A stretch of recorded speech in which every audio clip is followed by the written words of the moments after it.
Absorption and absorption. तो क्या फर्क है दोनों में? एब्जॉर्प्शन और एब्जॉर्प्शन में क्या फर्क है? एब्जॉर्प्शन में पानी मत लगा और एब्जॉर्प्शन में या सिर्फ डी और बी का डिफरेंस है? नहीं, I don't know what absorption.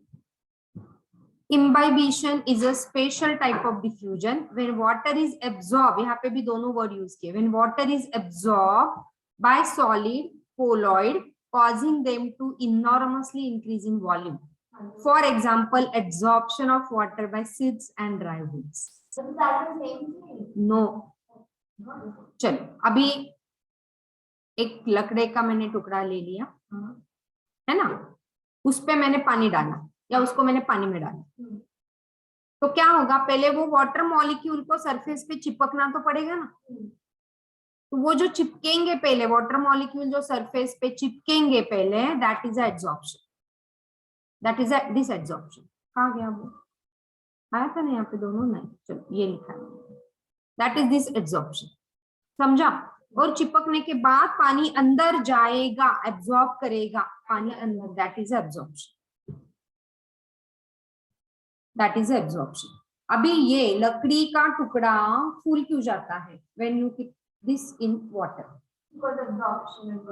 तो कैसे एब्जॉर्ब होता है? मतलब उसमें प्लास्टिक का टुकड़ा डाला मैंने तो नहीं होगा,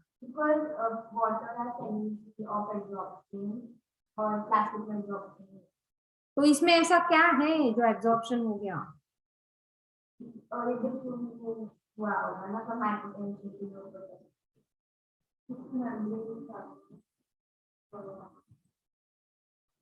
प्लास्टिक में एब्जॉर्प्शन नहीं होता,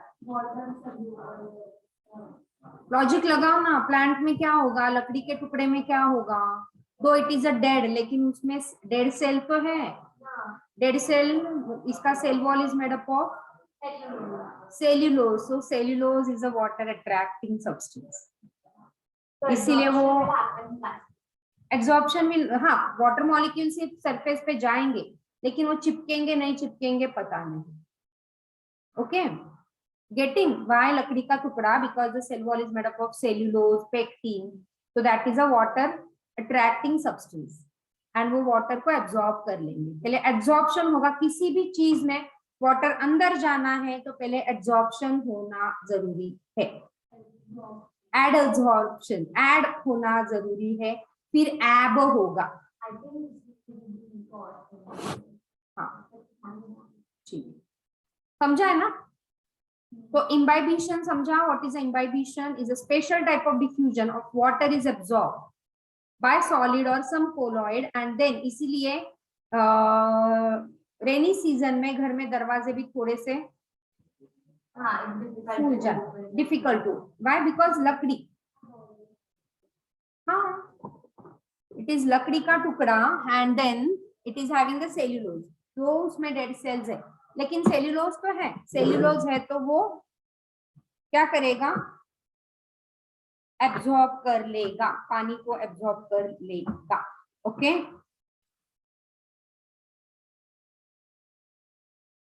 ठीक है. सो ये एनसीईआरटी लाइंस हैं सब. So absorption of water by seeds and dry wood, correct?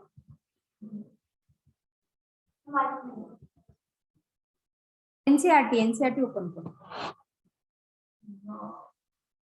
जो मैं बोलती हूँ ना एब्जॉर्प्शन एब्जॉर्प्शन, वो एनसीईआरटी नहीं दिया, उसके लिए तुमको लिखना पड़ेगा.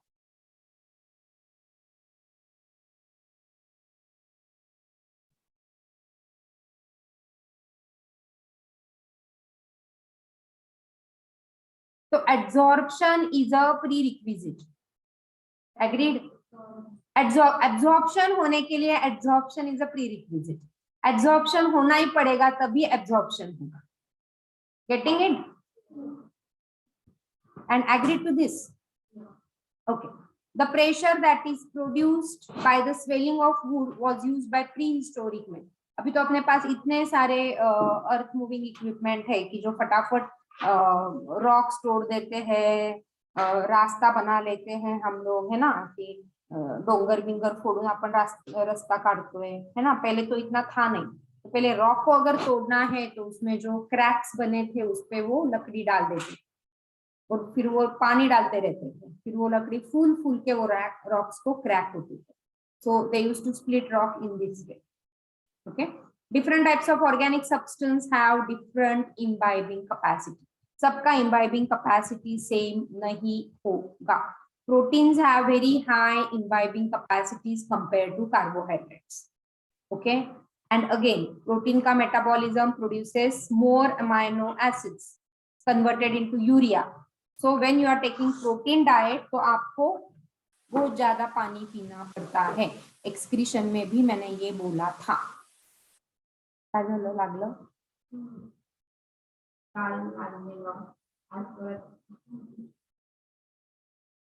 दुखतंय नहीं एवढं काही ओके ना. So proteins have high imbibing capacity. Then मेरे को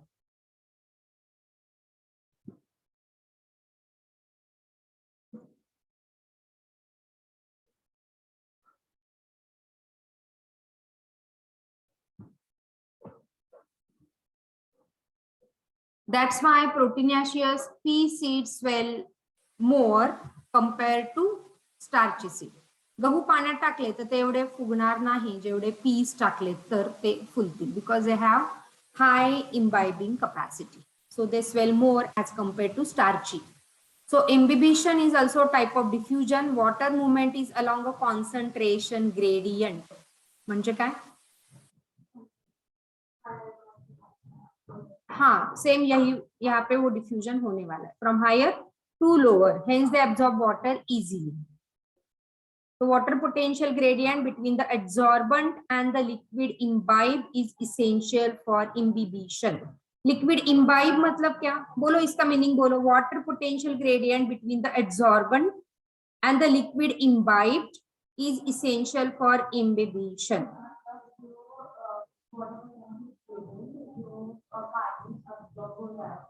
और जो ऑब्जॉर्ब कर रहा है उसके बीच वाला जो वाटर पोटेंशियल ग्रेडियंट है वो देखो मैंने ये प्योर वाटर में डाल दिया पी सीड्स डाल दिया, मतलब ये liquid which is to be imbibed, ये इम्बाइब्ड लिक्विड है जो अंदर जाने वाला, एंड वाटर पोटेंशियल, एंड इस पे एब्जॉर्ब होके वो अंदर जाएगा.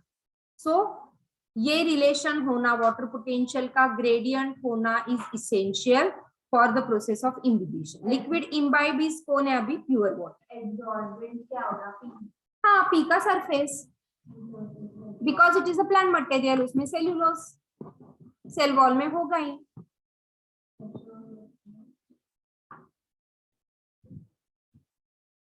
करेक्ट. ओके. तो इम्बिबिशन का मेरे पास एक और था.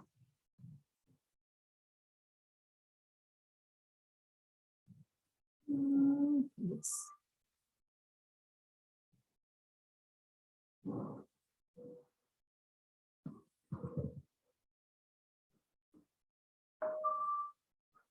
ये देखो इम्बिबिशन, तो वाटर मॉलिक्यूल सरफेस पे आएगा, वो सेल्यूलोजिक मटेरियल में जाएगा तो वो फूल जाएगा. So cellulose and pectin, these are the hydrophilic substances. Cellulose and pectin are hydrophilic, तभी वो पानी के अंदर जा रहा, सॉरी सेल के अंदर जा रहा है. Correct. Okay. Now what are the significance? So imbibition power of different imbibant. Imbibant मतलब जो अंदर हाँ जिसके अंदर जाने वाले. हाँ तो imbibition power of different imbibants are अगार अगार सबसे ज्यादा, फिर पेक्टिन, फिर प्रोटीन, फिर starch. P is a imbibant. हाँ.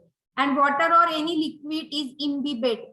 लिख लो इम्बिबेट मतलब क्या, जो सॉल्यूशन जाने वाला है अंदर वो इम्बिबेट. इम्बिबंट इज जो जिसके अंदर जाने वाला है. तो एग्जांपल में लिख लो, अभी यहाँ पे पेन नहीं चलेगा मेरा, एग्जाम ये पीडीएफ है इसलिए यहाँ पे ये लिख लो कि imbibate is a liquid and imbibant जिसके अंदर इम्बिबिशन होने वाला. For example pea seeds are imbibate बंड्स, राइट। जो अंदर जा इम्बिबेट इज जो अंदर जाना है, जो सोल्यूशन, सो पानी इज अ इम्बिबेट। वाटर और एनी अदर लिक्विड, यहाँ पे लिखा है देखो, वाटर और any other liquid is known as a imbibate and the solid adsorbent which cause imbibition or adsorbent is called as a imbibant, मतलब यहाँ पे पीसीज। तो अगर अगर मैं सबसे ज्यादा, फिर पेक्टिन, फिर प्रोटीन, फिर स्टार्च एंड फिर cellulose. Carbohydrate is having the lowest imbibition capacity. Yes. Prerequisite for imbibition देखो है क्या? Oh God.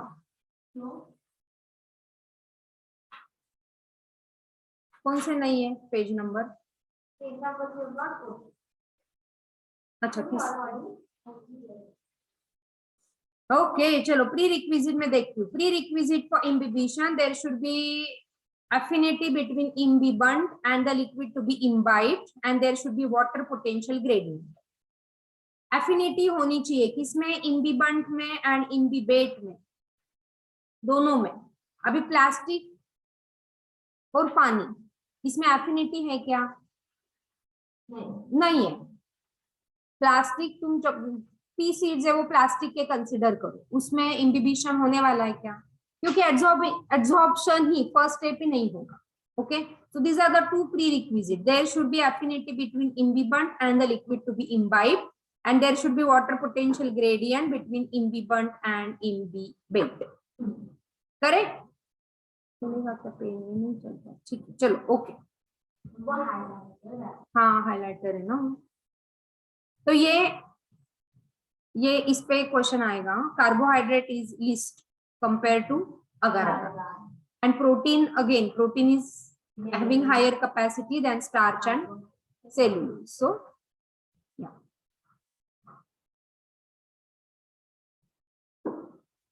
a pressure is developed in the material due to imbibition is a imbibition pressure. तो जो rocks में लकड़ी डालने के बाद उसमें imbibition pressure create होता है, तभी वो rocks टूटता है।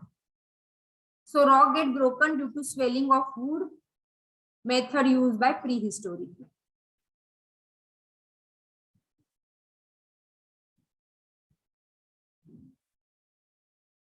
So these are the significance of imbibition. क्या है? Absorption of water during the seed germination is initiated by the imbibition. Breaking of the seed coat during the seed germination is due to imbibition pressure. Seed coat break करके उसमें से जो sprouting होता है, so that is because of the imbibition. And seedling emerge out of the soil into the open due to again this imbibition pressure. Okay.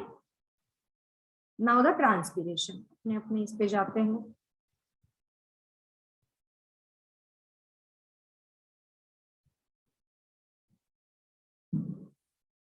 Transpiration is small.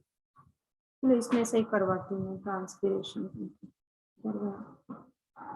So loss of water from in the form of water vapors to aerial part of living plant is known as transpiration. लिखो चलो, दिया है क्या? देखो module में।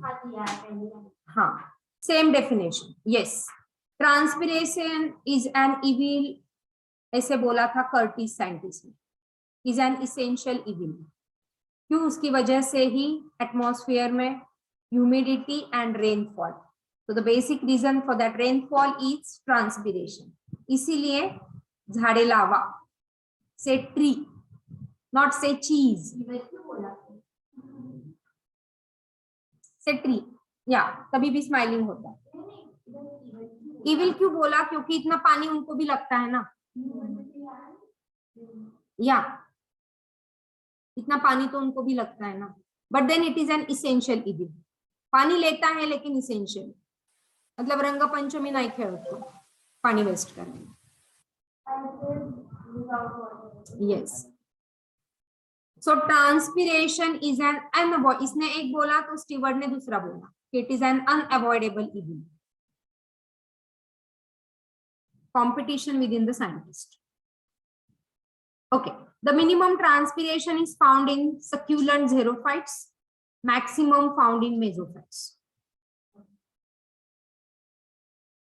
Agreed? क्यों xerophyte में नहीं?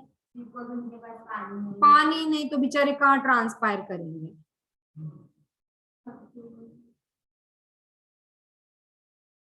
सक्यूलेंट जिसका स्टोमेटा संकन होता है तो सक्यूलेंट.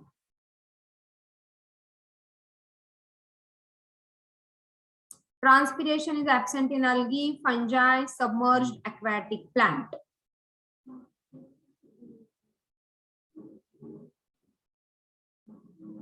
क्यों? अलगी तो पानी में ही रहती है, पानी इसेंशियल है उसके लिए, तो कहाँ ट्रांसपिरेशन करेंगे? फंगस इज अ हेटेरोट्रॉफिक, जो खुद का खुद बना नहीं सकता, वो किधर ट्रांसपिरेशन करेगा, है ना? एंड सबमर्ज्ड एक्वाटिक प्लांट पानी में ही है, तो नो ट्रांसपिरेशन. पानी में।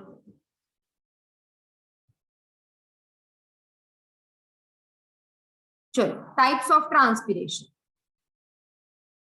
तो 3 टाइप्स के ट्रांसपिरेशन देखो. It is a cuticular transpiration, stomatal transpiration and lenticular transpiration. Cuticular मतलब क्या है? क्या समझ रहा है इसमें से? हाँ, क्यूटिकल से, जो क्यूटिकल रीजन से सब ट्रांसपिरेशन होना है. 9 to 9.9% दिया है क्या? मॉड्यूल में दिया होना चाहिए, शायद से दिया होगा. 9 to 9.9%. यस, ट्रांसपिरेशन आगे दिया है. हाँ, आगे है तो ट्रांसपिरेशन कर लेंगे, छोटा है तो. ओके, क्यूटिक्यूलर सबसे ज्यादा है, इस पे क्वेश्चन आता है. This is a important question. हाँ, दिया होगा, पढ़ो. स्टोमेटल ट्रांसपिरेशन ज्यादा सबसे होता है, 50 to 90% is stomatal and very less लेंटिक्यूलर in the old stem is a lenticular transpiration. In the old stem is a lenticular transpiration.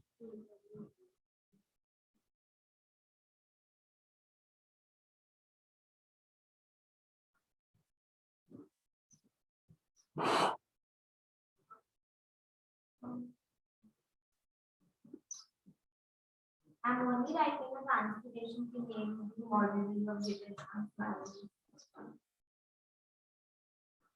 लेकिन नोटबुक में वहां पे लिखो मॉड्यूल से क्या पढ़ना है, एनसीईआरटी से क्या पढ़ना है.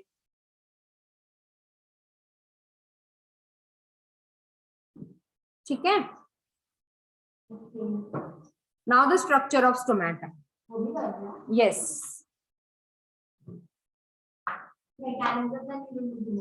यस. टुमारो नहीं, संडे. कल गुड़ी पाड़वा छुट्टी. होपफुली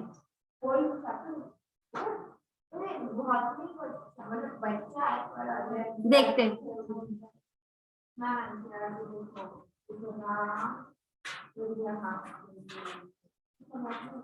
नहीं, देखते हैं, होगा तो हो जाएगा, नहीं हुआ तो मंडे को खत्म करेंगे. ठीक है. उसके बाद मेंटल ट्रांसपोर्ट एंड रिप्रोडक्शन. नहीं, फिर ये प्लांट ग्रोथ एंड डेवलपमेंट. वो भी अच्छा है 11 से. नहीं, इसके बाद genetics. We'll go in sequence. चलो, structure of stomata.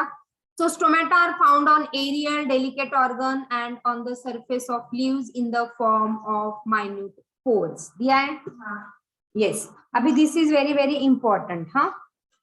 Stomatal pore is surrounded by 2 specialized epidermal cell, which is a guard cell. देखो यहाँ पे guard cell. This is a guard cell. ये वाला जो है वो guard cell. दिख रहा है ना? This is a guard cell. Guard cell is what shape in monocot and what shape in dicot? ये important. देखो dicot में it is kidney or reniform or bean or crescent in dicot, and monocot में ग्रामिनी और Poaceae और grass family में it is dumbbell shape. इस पे question आते हैं.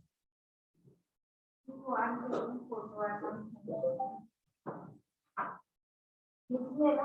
हाँ वो फोटो में ही रहेगा. This is a shortcut method which I don't like. I will write it in this, but I will read this in this and find it. Okay so guard cell is bean shape, मतलब ये कौन सा guard stomata होगा? Dicot. Dicot का. तो ये diagram बना लो. गार्ड सेल देखो, स्टोमेटल एपर्चर, बीच का aperture, and the cellulosic microfibril जो हमने सेल में पढ़े थे, microfibrils which are radially oriented. तो सेल को और इसको मिला के, अभी आप बोलोगे इसमें कहा दिया है, लेकिन रेडियल दिया है उन्होंने, माइक दिया है ना, माइक्रोफाइब्रिल भी दिया है, बट उसको रेडियली ओरिएंटेड है ऐसे लिख लो. इसमें एनसीईआरटी में.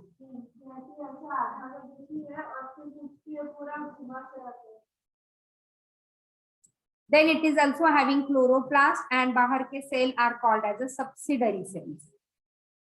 Okay, guard cells have chloroplast, differ from other leaf epidermal cells in this character. ठीक है, but then they have the chloroplast. So lower surface, so dorsiventral leaf मतलब कौन सा leaf?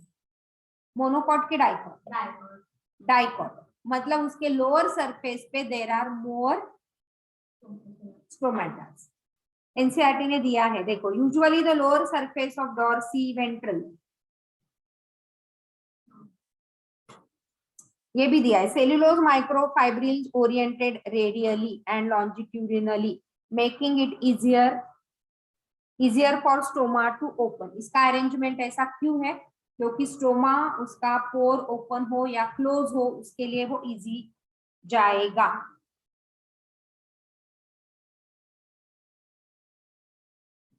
So when water is less, it will turn to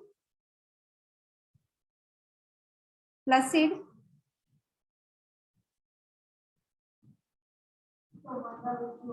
Yes, stoma will close. Right?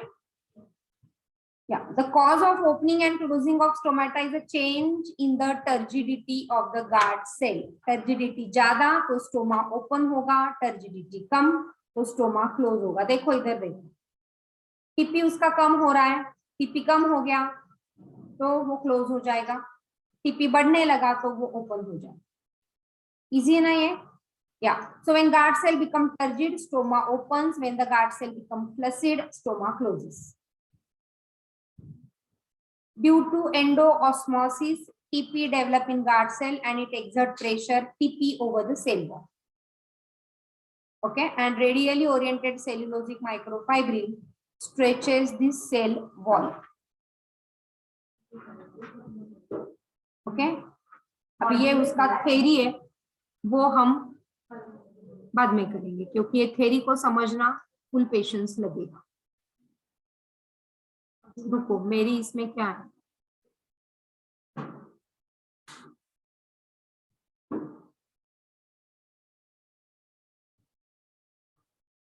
Imbibition के बाद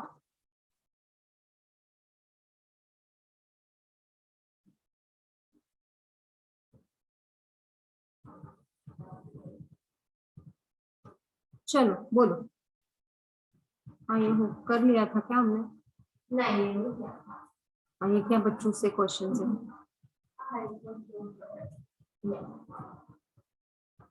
okay, so long distance transport of water करना है.